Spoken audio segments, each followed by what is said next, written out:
देखिए ये चित्र दिया है कहाँ कहाँ तक जो है फैलाव था, अब देख सकते हैं। बैक्टीरिया वाला प्रदेश देखिए यहाँ पे है ना, अफगानिस्तान से आगे ईरान के पास है बैक्टीरिया वाला, ठीक है, कुछ समय का। बैक्टीरिया में 2-3 देश आते हैं। हाँ बिल्कुल बिल्कुल, बैक्टीरिया में 2-3 देश आते हैं। देखिए चाइना तक फैला हुआ था, ठीक है। यहाँ मथुरा पाटलिपुत्र देखिए एकदम सीधा, कितना बड़ा शासन था सोचिए, बहुत बड़ा था, है ना। मैंने अगर कुल मिला लिया जाए तो समझ लीजिए इंडिया, चाइना, ठीक है, उसके बाद आपका Pakistan, Afghanistan, Iran, Uzbekistan, Turkmenistan, Kazakhstan, अब 5-6 देश मिला के इनका राजपाट उस टाइम था, कुल मिला के कहा जाए तो।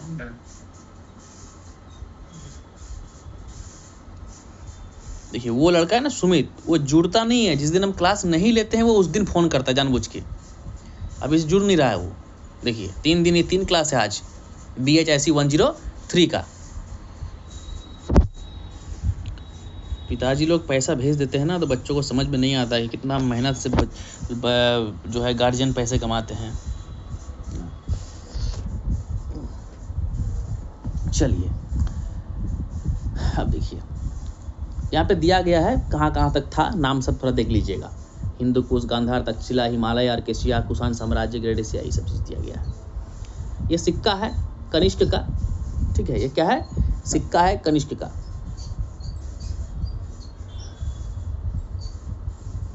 ये मूर्ति है कनिष्क की मूर्ति, खंडित मूर्ति है। अब शुरू के दिन की बात करेंगे, प्रारंभिक दिनों की बात करेंगे।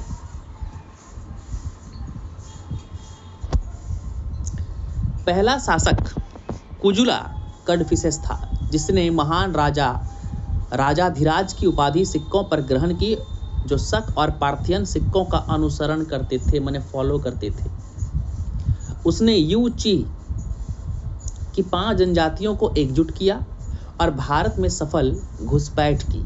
किसने? कुषाणों ने और राजा कुजुला कड़फिसेस। उन्होंने काबुल और कश्मीर में खुद को स्थापित किया। तब तक सर एक चीज पूछ रहे थे कि कुजुल कड़फिसेस के मौत के बाद जब इसका लड़का राजा बना तो इसके लड़के के मौत जो है कनिष्क ने कर दिया। तो कनिष्क कौन था? इसका लड़का था या पढ़ेंगे साम्राज्य में? पढ़ेंगे अच्छा, सब राज खुल जाएगा। राबतक शिलालेख में कुषाण वंश का तीसरा शासक वीमा कड़फिसेस था। शुरू किससे हुआ था? कुजुला कड़फिसेस, याद रखिएगा, है ना, कुजुला कड़फिसेस से। तीसरा शासक वीमा कड़फिसेस। देखिए ये सब बहुत पौराणिक इतिहास है, और पौराणिक इतिहास में जरूरी नहीं है कि सिलसिलेवार तरीके से आपको हर एक चीज़ का प्रमाण मिले, है ना। अब देखिए अगर मैं मुगल साम्राज्य की बात आपसे पूछूं तो औरंगजेब तक नाम तो सभी को याद होगा, क्योंकि यहाँ तक मुगल काल बहुत ही शानदार चला है। लेकिन औरंगजेब के बाद अगर मैं पूछूं कि औरंगजेब के बेटे का नाम क्या था, फिर अब बता नहीं पाते हैं। क्यों नहीं बता पाते हैं? क्योंकि इतिहास में उनका जिक्र बहुत ही हल्का सा है, धुंधला है। धुंधला क्यों है? वो उतना प्रभावशाली नहीं रहे, उन्होंने वैसा काम नहीं किया कि इतिहास के पन्नों में उसे रखा जाए, है ना। अभी अगर मैं आपसे पूछूं कि भारत सरकार में खाद्य मंत्री कौन है, आप बता नहीं पाएंगे। क्यों नहीं बता पाएंगे? क्योंकि खाद्य मंत्री का ना उतना रोल सामने नहीं आता है, ना न्यूज़ में आता, ना कहीं पे आता है कि नहीं। मेन मंत्री का नाम पूछो, बता दोगे सर ये मंत्री है। जिसका रोल ज़्यादा होता है ना इतिहास में, उसी की बातें लिखी जाती है। समझ में आया? इतिहास में उसी की बातें लिखी जाती है। जैसे महाराणा प्रताप जी से लड़ने के लिए अकबर ने 2 सेनापतियों को भेजा था, लेकिन इतिहास के पन्नों में हमें सिर्फ एक ही का नाम मिलता है जी। किसका नाम मिलता है? एक ही का नाम मिलता है। किसका नाम मिलता है? राजा मान सिंह का। बाकी एक जो था उसका नाम हमें नहीं मिलता है कि नहीं। तो इस तरह की ही कुछ बातें हैं। आगे बढ़ सकते हैं, अभी आगे बढ़ेंगे, खुल जाएगा राज। शासक की निबुंकी आकृति ने उसे एक अति मानव के रूप में चित्रित किया और इसे बादलों से उभर के आते हुए बड़े भव्य, मैंने समझ ली कि वही राजा का एकदम पूरा ये बखान हो रहा है कि बादलों से आ रहे हैं, दूध बन के आ रहे हैं, है कि नहीं। यही सब ये राजा के दिव्य रूप को संकेत करता है बेशक राजकीय सत्ता के पास गुनहगारों को दंडित करने के लिए अधिकार था। वीमा के दस्त-ए-नाबूर शिलालेख में कुषाण शासक को लॉ ऑफ लिविंग वर्ल्ड, क्या है, law of living world. Kushan साम्राज्य इतना बड़ा था, इतना प्रभाव था कि उसे लॉ ऑफ लिविंग वर्ल्ड कहला दिया गया, कि इस दुनिया का जो है कानून का निर्माता है ना, कानून बनाने वाला। तो इस प्रकार राजा को जो है कानून के दाता या ब्राह्मण्य, ठीक है, ब्रह्मांडीय व्यवस्था के धारक के रूप में चित्रित किया गया। कामरा शिलालेख में वशिष्ठ को, देखिए वशिष्ठ को देव मानुष, यानी देवता और मनुष्य मिलकर, देवता और मनुष्य मिलकर, है ना, महत्वपूर्ण तथ्य यह है कि कनिष्क प्रथम, देखिए कनिष्क, जैसे पहले के राजा का नाम क्या हो जाता है, जैसे रशिया में जार प्रथम, जार द्वितीय, जार तृतीय, जार चतुर्थ, जॉर्ज पंचम, है ना, इस तरीके से। तो यहाँ पर भी कनिष्क 1, कनिष्क 2, कनिष्क 3, कनिष्क 4, इस तरह। तो कनिष्क पहला, है ना, कि रबातक शिलालेख में उन्हें बागो, देव मानुष यानी स्वयं ईश्वर बताया गया। इस प्रकार कनिष्क को देवता के पुत्र से स्वयं देवता का दर्जा प्राप्त था।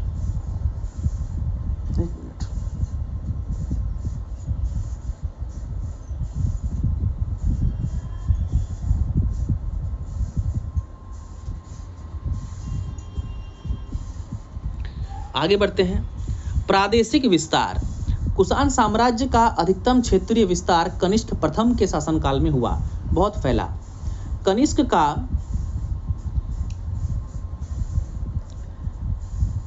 पदारोहण 78 से 144 सीई के बीच हुआ, यानी इस टाइम पे वो आए। 78 सीई को शक संवत, है ना, जो कि कैलेंडर बनाया था, तो शक संवत कहा जाता है। किंतु कुछ अन्य विद्वानों के अनुसार यह कनिष्क के पद ग्रहण से जुड़ा हुआ है, यानी इस टाइम पे कनिष्क ने पद ग्रहण किया था। रबातक वैक्ट्रियन शिलालेख के अनुसार कनिष्क के समय का कुषाण राज्य साकेत, कौशाम्बी, पाटलिपुत्र और गंगा यमुना घाटी में श्री चंपा शहरों तक विस्तृत था। समझ गए, यानी यहां तक जो है उसका साम्राज्य क्या था, विस्तृत था।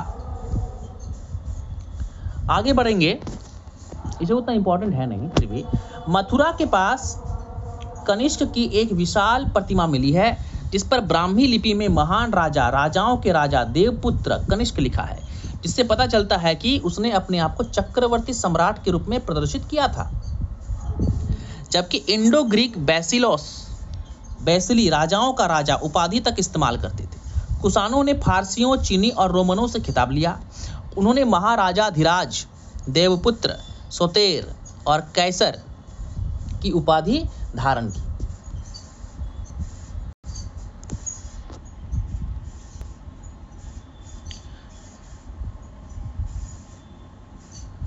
उपमहाद्वीप का उत्तर पश्चिमी सीमांत क्षेत्र निश्चित रूप से कनिष्क के नियंत्रण में था। ये सब उतना इंपॉर्टेंट है नहीं, है ना। अब पढ़िए कनिष्क के उत्तराधिकारी। अब मत समझिए, बीच का इतिहास थोड़ा सा गायब रहता है, हमेशा याद रखिएगा हर चीज का। बाबर में पूछ, बाबर के पापा का नाम क्या था, है मुगल काल में बाबर से पढ़ते हैं, बाबर को भी तो पैदा किया था, उसके बारे में गायब है। क्यों? प्रभावशाली नहीं था। ठीक है, महाराणा प्रताप के पापा का नाम क्या था, पता कर पाते हैं, पढ़ पाते हैं, उतना नहीं पढ़ पाते हैं, हल्का सा है, थोड़ा सा है, पूछते तो नहीं बता पाते हैं। शिवाजी महाराज, संभाजी महाराज तक आते आते संभाजी के बाद जो है इतिहास गायब हो, गायब नहीं है लेकिन धूमिल, धुंधला सा है, उतना प्रभावशाली नहीं है। ठीक है, तो इतिहासकार भी उन्हीं लोगों को हीरो बनाते हैं जो वाकई में कुछ किए थे, जिनका प्रभाव था।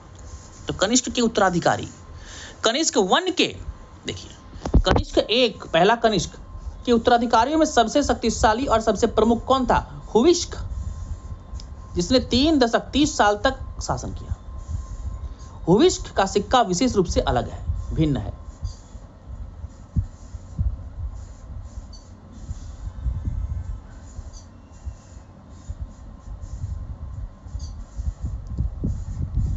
इसमें बड़ी संख्या में सोने और तांबे के सिक्के शामिल थे।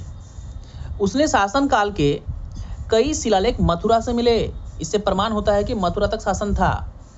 वदर्क से प्राप्त अभिलेख से स्पष्ट है कि काबुल के पश्चिमी के क्षेत्रों पर उसका नियंत्रण था, है ना। हुविष्क ने भी सोने के सिक्कों की अधिकतम किस्में जारी की, बहुत तरह का सिक्का। उसमें इंडिक, ईरानी, मध्य एशियाई और हेलेनिस्टिक धर्मों की देवी देवताओं को दर्शाया गया, जहां जहां क्षेत्रों के हिसाब से। आरा शिलालेख, आरा कहाँ, बिहार में। आरा शिलालेख से हमें कनिष्क द्वितीय के बारे में मालूम चलता है। अगले शासक वासुदेव ने भी 3 दशक से अधिक लंबे शासनकाल का आनंद लिया, यानी कनिष्क हुइष्क के बाद वासुदेव। उनके अभिलेखों से मालूम चलता है कि मथुरा पर कुषाणों का नियंत्रण था। वासुदेव वन के अन्य 2 उत्तराधिकारी, कनिष्क तृतीय आया।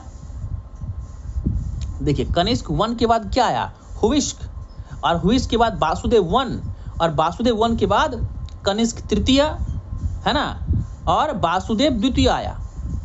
समझ रहे हैं ना। ऐसे पहले अगर आज भी आप किसी भी आदिम जनजाति, पहाड़िया, एक होता है पहाड़ी जनजाति, पहाड़िया जो हमारे झारखंड में है, तो पहाड़िया कहते हैं, वहाँ पता है क्या नियम चलता है, वहाँ नियम चलता है, जो मान लीजिए मेरा बेटा होगा तो मेरे बेटे का नाम पता है क्या होगा, जो मेरे पापा का नाम है, जो मेरे पापा का नाम है। इसलिए मेरे यहाँ पे जो विधायक पहले थे उनका नाम साइमन मरांडी, और उनका पोता का नाम भी सेम, साइमन मरांडी, ठीक है, जूनियर साइमन कहते हैं उस, जूनियर साइमन, समझ रहे हैं ना। इसलिए एक हीरो है साउथ में, जूनियर एनटीआर। क्यों बोलते हैं उसको जूनियर एनटीआर, क्योंकि वो एनटीआर का पोता है। क्या है, एनटीआर का पोता है, एनटीआर 1 का पोता, एनटीआर 2 यानी जूनियर एनटीआर। तो ये ऐसे नाम होता है लोगों के। वंश का अंतिम संभावित शासक वासुदेव द्वितीय ही था। वासुदेव द्वितीय के शासन के समय तक कुषाण साम्राज्य के क्षेत्र में कमी हुई, प्रभाव कम हुआ। ईरान के सस्सानीद शासक शापूर प्रथम ने इस साम्राज्य का अंत किया। किसका, कनिष्क का साम्राज्य, कुषाणों का अंत किया, है ना। कुषाण क्षेत्र में हम 2 शासकों के साथ शासन करते पाते हैं, एक वरिष्ठ और एक कनिष्ठ। वरिष्ठ माने बड़ा, कनिष्ठ माने छोटा। वंशानुगत दोहरे शासन का यह रूप, दोहरा शासन, 2 शासन, एक वरिष्ठ पदाधिकारी, एक कनिष्ठ छोटा पदाधिकारी के अधीन एक निराली प्रथा थी। इस प्रकार प्रतीत होता है कि इन शासकों के अधीन केंद्रीयकरण कम था, यानी थोड़ा सा तालमेल जो है बहुत ही कम था, है ना। तालमेल क्या था, बहुत ही कम था।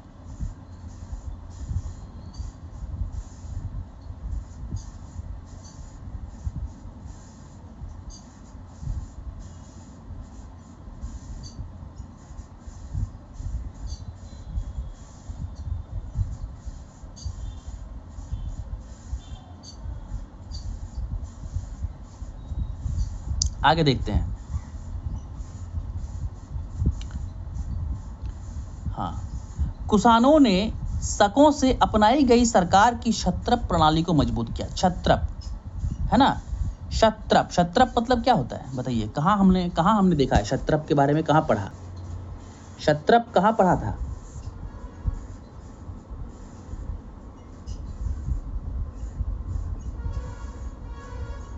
क्षत्रप कहाँ पढ़ा था, क्षत्रप इसके पहले तो नहीं पढ़े सर। क्षत्रप तो पढ़े हैं।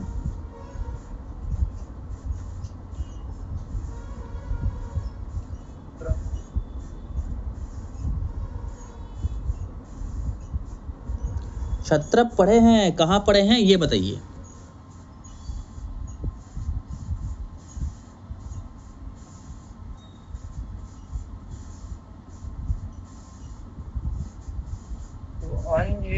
में क्षत्रप पढ़े हैं।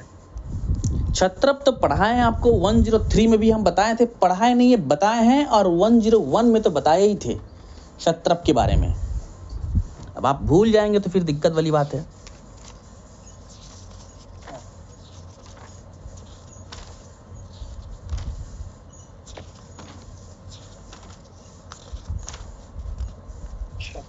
याद नहीं आ रहा। क्षत्रप पढ़ाए थे और बहुत ही अच्छे से पढ़ाए थे।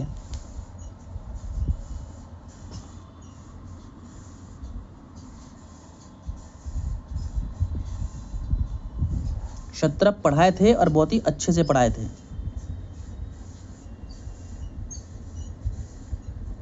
याद कीजिए।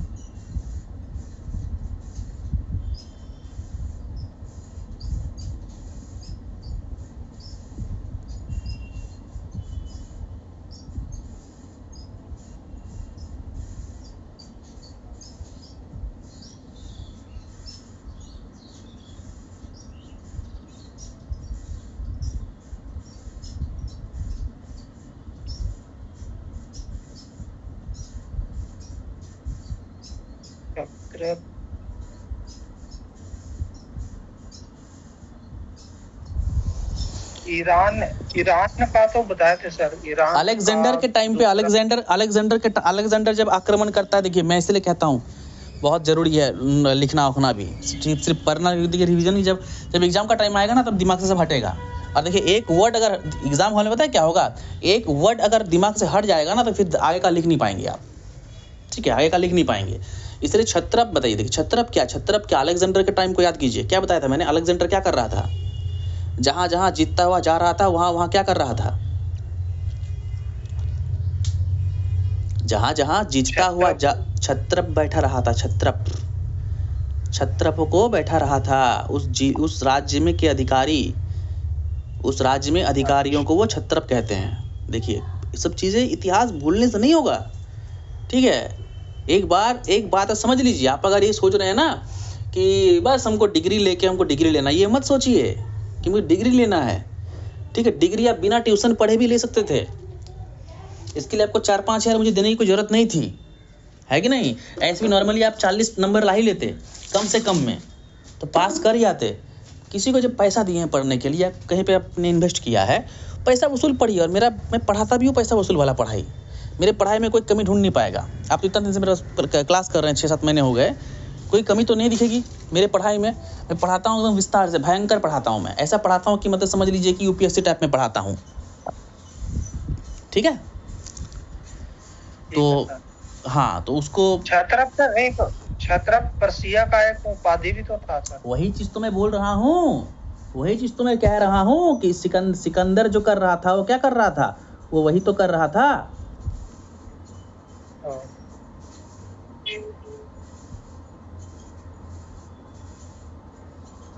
वो वही तो कर रहा था ना सिकंदर, क्षत्रप बैठा रहा था। चलिए छोड़िए इस चीजों को, आगे देखिए। वरिष्ठ कनिष्क हम लोग पढ़ लिए, है ना। कुषाणों ने तो हो गया क्षत्रप प्रणाली को मजबूत किया। साम्राज्य में कई क्षत्रपों में विभाजित था, प्रत्येक क्षत्रप को एक क्षत्रप के शासन के अधीन रखा गया था। आगे देखिए कुषाणों की धार्मिक नीति। कुषाणों ने कई स्थानीय देवताओं को कुषाण पंथ में शामिल किया, जिन्हें सिक्कों पर जारी कर दिया गया। रोसेनफील्ड ने ठीक ही उल्लेख किया है कि सिक्कों के उल्टे भाग पर व्यक्तिगत देवताओं का चित्रण राजा के सहयोगियों, दिव्य साथियों और राजतंत्र के समर्थकों के रूप में किया गया। इससे पता चलता है कि सिक्के प्रचारिक प्रकार के थे। देवताओं की बहुलता को प्रदर्शित करना कनिष्क की स्थिति और उसकी महत्ता से जोड़ा गया, यानी देवताओं को जिस देवता जिसमें आगे थे उसको उस हिसाब से आगे बढ़ा दिया गया, है ना। ईरानी धार्मिक विचार कनिष्क के सिक्कों पर हावी थे, जो उनकी बैक्ट्रियन सांस्कृतिक पृष्ठभूमि का परिणाम है। इसलिए कनिष्क के अधिकांश सिक्कों में ईरानी देवताओं को उल्टे भाग पर दिखाया गया है, एक भाग पे राजा, एक भाग पे देवता, जिनके नाम ग्रीक बैक्ट्रियन में उल्लेखित है। रबातक शिलालेख से स्पष्ट हुआ कि कुषाण जिन देवताओं की पूजा करते थे वे ईरानी मूल के थे और बहुत तरह के देवता थे। कनिष्क के सिक्कों पर बुद्ध को बोधों के रूप में दर्शाया, तो देवताओं की प्रदर्शित सूची में अतिरिक्त था, यानी एक्स्ट्रा देवता। बुद्ध को सिक्कों पर शिव, मित्र, अहूर मजदा आदि देवताओं की तरह चित्रित किया गया। बुद्ध को देवताओं के समतुल्य रखा गया, जो उनके बुद्ध के प्रति निष्ठा का प्रतीक, यानी बुद्ध को भी मानते थे कनिष्क लोग। कनिष्क के सिक्कों पर इस्तेमाल की गई बुद्ध की छवियों से पता चलता है कि उसके राज्य में बौद्ध धर्म भी बहुत फेमस था। कनिष्क का धार्मिक झुकाव बैक्ट्रियन पंथों पर आधारित था। वहीं हुविस्क ने अधिक नवीन धार्मिक रणनीतियों का पालन किया और ग्रीक, ब्राह्मणवादी, बौद्ध और पारसी देवताओं को सम्मान दिया। ब्राह्मणवादी देवता में भगवान शिव आते थे, ठीक है, याद रखिए, भगवान शिव। बाकी देवताओं का जिक्र बाद में आया, ठीक है। वेदों के देवता कौन है? वेदों में आपको ये बाकी चीज़ नहीं मिलेंगी, है ना। वेदों में हनुमान जी, राम जी, कृष्ण जी नहीं मिलेंगे। वेदों में सिर्फ मिलता है शिव, गायत्री, है ना। गायत्री माँ का बहुत महिमा है वेदों में, और गायत्री मंत्र तो भाई साहब मत पूछिए, है ना, ये बहुत भयंकर चीज़ है। तो शिव का मिलता है, अग्निदेव का मिलता है, इंद्र देव का, वरुण देव का, इन लोगों का बहुत उल्लेख मिलता है, गणपति का बहुत उल्लेख मिलता है ना। तो उन्हें सिक्कों में ढाला। हुविस्क ने अलेक्जेंड्रियम और रोमन देवताओं को अंकित कर भारतीय व्यापार नेटवर्क से जुड़े रोमन व्यापारियों को खुश करने का, मैंने कहा ना कि जहाँ जहाँ जिस देवताओं का प्रचलन था वहाँ वहाँ उस देवता का सिक्का जारी किया ताकि वहाँ के लोग खुश हो सके, चलो भाई राजा ने हमारा बात माना। अकबर वाला नीति अपना रहा था, मैंने अकबर टाइप का, ठीक है। अकबर क्या कर रहा था, हिंदू से विवाह कर रहा था ना, हिंदुओं से। क्यों कर रहा था, ताकि हिंदुओं का वोटर को ले सके। सभी के लोग करते हैं ना नेता लोग, ठीक है, फलना जाति के लोगों को अट्रैक्ट करना है तो फलना जाति के घर में जाके खाना खा लिए, फलना जाति के घर में जाके बैठ लिए, है ना, एक टेक्निक यही सब था। देखिए कनिष्क, एक तरफ कनिष्क का फोटो है और एक तरफ बुद्ध का। ये कनिष्क वाला फोटो है सिक्का, और सिक्के के उल्टे तरफ किसका है, भगवान बुद्ध का है, ठीक है। तो यहाँ से वहाँ के लोगों को लगता था कि एकदम सही है, राजा हमारा बढ़िया है, हमारा ही देवता को राजा भी मानता है। ये एक पॉलिटिक्स था, माने नहीं माने वो that's the different thing, but ये एक पॉलिटिक्स ही था, है ना। ये जो बुक ठुक किया है ना, एकदम अलग तरीके से बुक ठुक किया है, बड़ी बड़ी पलटना पड़ता है। थोड़ा सा बचा हुआ है, बस खत्म करेंगे इसको आज।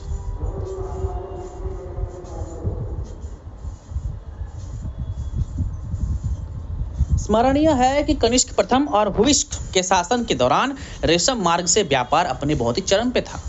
यह कहा जा सकता है कि बहुसांस्कृतिक सिक्के और कुषाण शासकों के महानगरीय रवैये ने इस क्षेत्र से गुजरने वाले व्यापार को सुविधाजनक बनाया। स्कंद कुमार, विशाखा और महासेना हुविष्क के 4 अलग अलग देवता थे, जो बाद में एक देवता में विलीन हो गए, जिसे ब्राह्मण धर्म में कार्तिकेय के नाम से जाना जाने लगा। देखिए है ना, समझ रहे हैं देवताओं का आविष्कार भी कैसे हुआ है। ये देवता अपता जो है वो कुछ नहीं है भैया, आपका एक काल्पनिक सोच है जिसे हमने सच मान लिया है, समझ रहे हैं। अलग अलग देवता तो बाद में क्या हो गया, विलीन हो गए, कार्तिकेय बन गए। कार्तिक यानी भगवान शिव के पुत्र।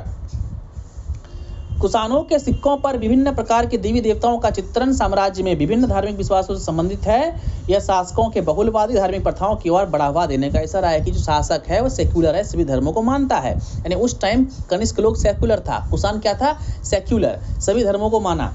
यद्यपि ईरानी धर्म प्रमुख प्रतीत होता है, किंतु किसी धर्म विशेष का वर्चस्व नहीं था, ठीक है। कुषाणों के राजवंशीय अभ्यारण्य मतलब ये अभ्यारण्य है, घर में पार्क टाइप का बनाया है ना, पंचकुल टाइप का बनाया, मंदिर का निर्माण किया। इसमें कुछ पढ़ने का जरूरत नहीं है। मंदिर का निर्माण किया, अभ्यारण्य बनाया, पार्क बनाया, उसके बाद आपका क्या बोलते हैं उसको, रोड साइड में पेड़ लगाने का भी जिक्र मिलता है, ठीक है। देखो वही सब फिर दिया हुआ है। कनिष्क को बेगो कहते हैं, भगवान स्वयं भगवान है कनिष्क। जैसे कि विद्वानों द्वारा सुझाव दिया गया, राजाओं के देवत्व धाम तीर्थ में उनकी मूर्तियों को स्थापित करने, उनकी पूजा करने और मन्नत मांगने संबंधी प्रथा का प्रचलन था। सम्राट की धार्मिक पद्धति ने साम्राज्य को एकजुट काम किया। सब इजी है, पढ़ लीजिएगा, ठीक है। और इसने क्या किया, कुषाणों ने, कनिष्क ने क्या किया, भारत और ईरान के बीच में व्यापार बहुत किया। तो व्यापार करने से क्या होगा, संबंध अच्छा होगा। आप और हम बिजनेस करेंगे तो क्या होगा, संबंध हमारा अच्छा होगा। आप और हम अब एक दो क्या बोलते हैं आपका, अभी पढ़ रहा है मेरे पास एक लड़का, उसका ग्रेजुएशन भी कंप्लीट हो गया, 3 साल मेरे पास पढ़ा, 2 लड़का है, ठीक है। ग्रेजुएशन का 3 साल, first year, second year, third year भी पढ़ा, अभी एमए कर रहा है, अभी मेरे पास ही पढ़ रहा है, सोचिए, है ना। तो रिश्ता मजबूत हो चुका है। क्या हो चुका है, रिश्ता बहुत ही मजबूत हो चुका है। अपनी शादी में मुझे इन्वाइट भी किया, मैं वहाँ गया भी। तो व्यापार करने से क्या होता है, रिश्ता मजबूत होता है, समझ गया ना, यही सब चीज़ है। भारतीय समाज में नए तत्व, जैसे कि पहले उल्लेख किया गया, मौर्य काल के बाद उत्तर पश्चिम सीमांत में लोगों का बड़े पैमाने पर संचलन हुआ। हालांकि यह सोचना गलत होगा कि इस अवधि में उत्तर और उत्तर पश्चिम भारत विदेशी साम्राज्य के अधीन था। इस अवधि में विदेशी और भारतीयों के बीच कोई अंतर स्पष्ट नहीं था, घुल मिल गए थे सब। क्या हो गए थे, घुल मिल गए थे, है ना।